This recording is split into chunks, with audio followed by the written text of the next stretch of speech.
Hello students, good morning. हम लोग आ गए हैं सेशन 2 डे 9 पर और हमने चैप्टर 2 जितना हमारे सिलेबस में है उतना हमने कंप्लीट कर लिया। मैंने आपको नोट्स भेजे थे और एक्सरसाइज 2.2 का सॉल्यूशन भेजा था, आप लोगों ने कर लिया होगा नोट। अब हमें चैप्टर 3 पर, उसके पहले एक बात बोल दूँ, थोड़ा सा ध्यान रखना, बाहर निकलना थोड़ा और कम कर दो क्योंकि कोविड-19 के पेशेंट अपने दिल्ली शहर में भी आ रहे हैं। सब लोग ध्यान रखो। Now chapter 3, pair of linear equation in 2 variable.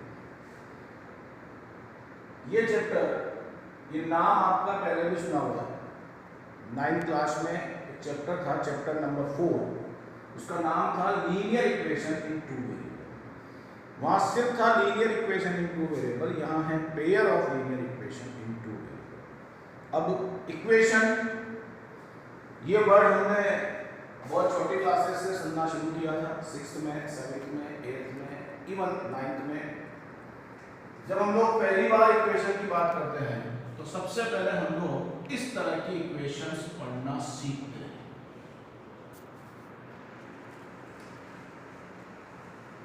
इस तरह की इक्वेशंस को हम लोग कहते हैं लीनियर इक्वेशन इन 1 वेरिएबल। अब 2 सवाल उठते हैं। पहला, लीनियर क्यों बोलते हैं और 1 वेरिएबल क्यों बोलते हैं? सिंपल सी बात है। लीनियर इसलिए बोलते हैं क्योंकि डिग्री 1 है, और 1 वेरिएबल इसलिए बोलते हैं क्योंकि उसमें अननोन क्वांटिटी यानी एक ही वेरिएबल है x।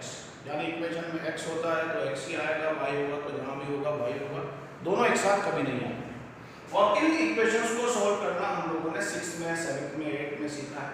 और ये वो जगह, वो चीज है जो किसी भी इक्वेशन में कभी भी फंस जाती है, किसी भी क्वेश्चन में। कैसे? याद करो, x वाले एक तरफ लेते हैं, कांस्टेंट टर्म्स को एक तरफ करते हैं, पहले इन्हें सॉल्व करते हैं, x = 7 सॉल्व कर सकते थे। ये कहलाता है सॉल्यूशन ऑफ इक्वेशन, यानी जो भी अननोन क्वांटिटी, जो भी वेरिएबल है उसमें हम फाइंड, उसकी वैल्यू फाइंड करें। हम लोग आराम से इसे फाइंड कर भी सकते थे।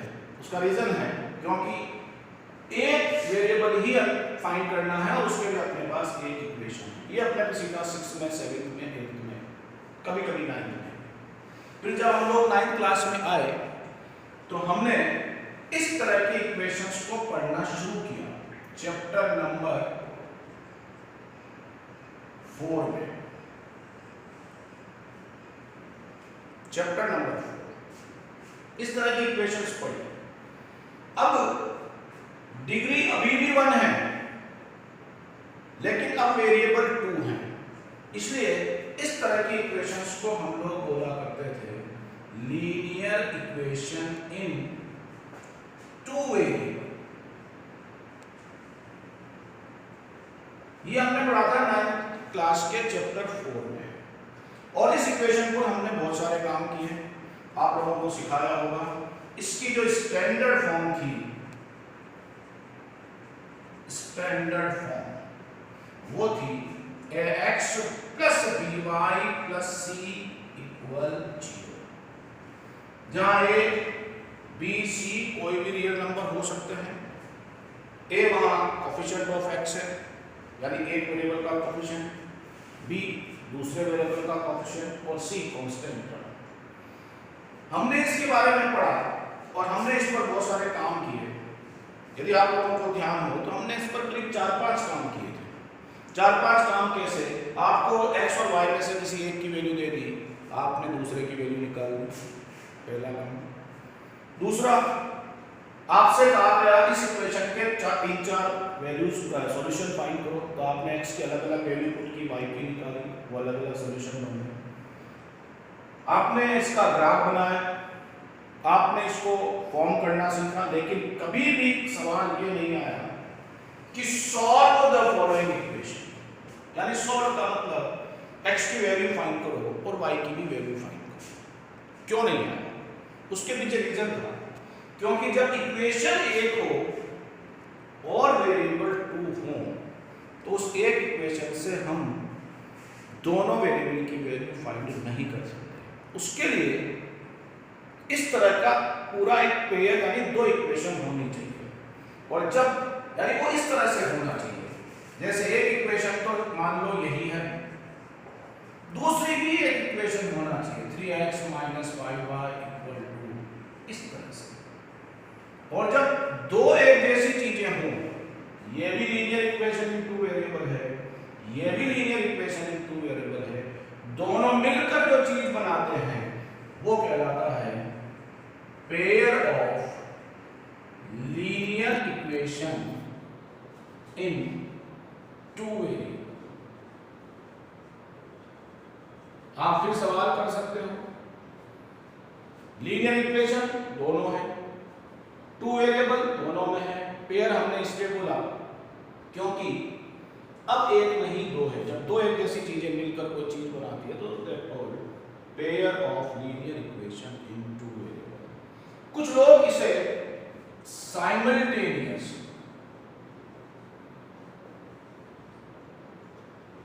इक्वेशन भी बोला करते हैं।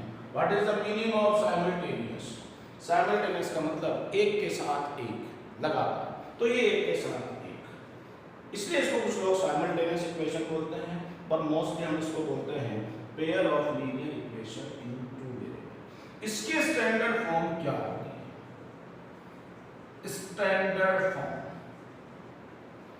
a1x plus b1y plus c1 = 0 and a2x plus b2y plus c2 = 0। Individually यानी एक एक की बात करें तो वो है लीनियर इक्वेशन इन 2 वेरिएबल, लेकिन जब दो एक साथ मिले तो that called pair of linear equation in 2 variable, जिसे कुछ लोग साइमल्टेनियस इक्वेशन भी कहते हैं, और ये उसकी स्टैंडर्ड फॉर्म है, ये उसकी स्टैंडर्ड फॉर्म। ध्यान रखना है वही ABC, लेकिन क्योंकि यहाँ इक्वेशन 2 है इसलिए पहली इक्वेशन में कोफिशिएंट A1 B1 C1 लिखे गए हैं और दूसरी इक्वेशन में कोफिशिएंट A2 B2 C2 लिखा गया है। अब हमारा ये पूरा चैप्टर इस पेयर पर बेस्ड है। क्या क्या चीजें पढ़नी है? बहुत सारी चीजें हैं पढ़ने के लिए। पहली चीज ये बनती कैसे है यानी फॉर्मेशन, दूसरी चीज इनके सॉल्यूशन यानी इनमें जो अननोन क्वांटिटी है वेरिएबल है x और y, उन्हें फाइंड कैसे करते हैं, उसके फाइंड करने के मेथड कितने हैं, और दूसरी चीज सॉल्यूशन जो आते हैं वो किस तरह के आते हैं। किस तरह से मतलब 3 ऑप्शन हो सकते हैं, जैसे पॉसिबल भी है क्या नहीं है, और पॉसिबल है मान लो सॉल्यूशन तो कितने हैं, ओनली यूनिक है, यूनिक का मतलब एक ही आंसर, मेनी है बहुत सारे हो सकते हैं, और हो ही नहीं सकते, 3 तरह की बात है। तो हम आज बात कर रहे हैं कि इन्हें सोल्व करने के मेथड्स कितने हैं और सॉल्यूशन कितने तरह के आ सकते हैं। तो हम बात कर रहे हैं methods to solve pair of linear equation in 2 variable. कितने तरीके से, कितने मेथड से इनको सॉल्व किया जा सकता है।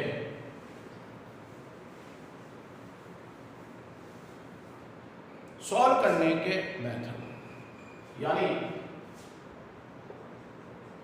Methods to find solution of pair of linear equation in 2 variable. Methods क्या क्या मेथड है सॉल्व करने के pair of linear equation in 2 variable को सॉल्व करने के 4 मेथड हैं। Method number 1 graphical method.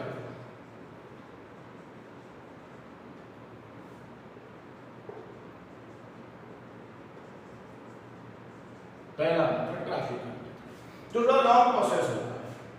Method number 2 substitution method.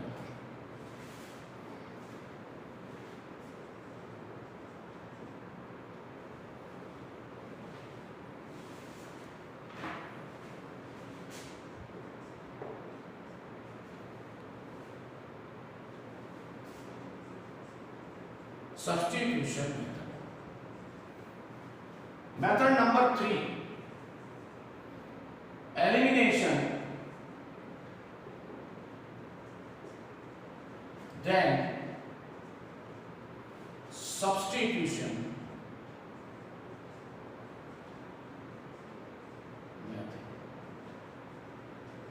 और method number 4 cross multiplication method.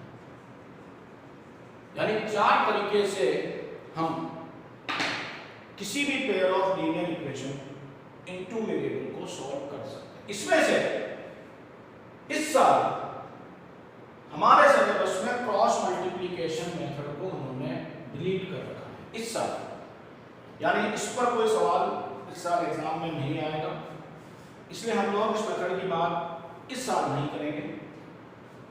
तो हमारे पास बचे सिर्फ 3 मेथड, हम 3 मेथड से इक्वेशन को सॉल्व करना सीखेंगे। और solution of pair of linear equation in two variable, यानी